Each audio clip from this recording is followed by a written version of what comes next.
Və nəhayət, Tağıyev bədii filminin Məktəb adlanan 4-cü hissəsi yayımlandı.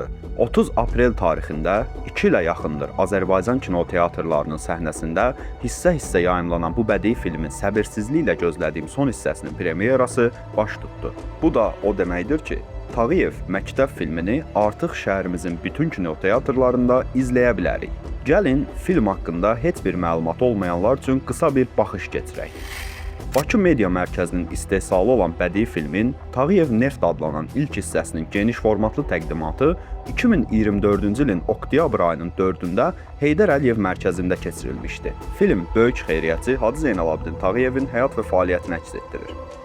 Filmin baş prodüseri Arzu Əliyeva, prodüser Orman Əliyev və quruluşçu rejissoru Zaur Qasımlıdır. Tarixi filmin ssenarisi İsmail İman, Asif İskəndərli və Zaur Qasımlı tərəfindən yazılıb. Tağıyevin gənclik illərini Pərviz Məmmədrzayev, yaşlı dövrünü isə Qurban İsmailov canlandırır.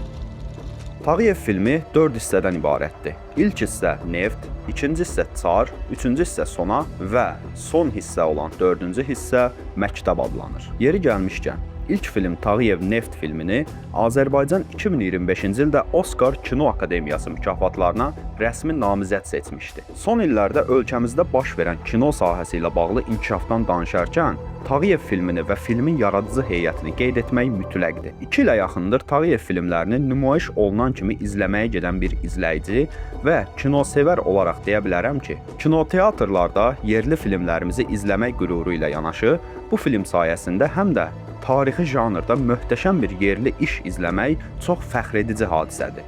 Bəs siz Tağıyev filmlərindən hansını izləmisiniz?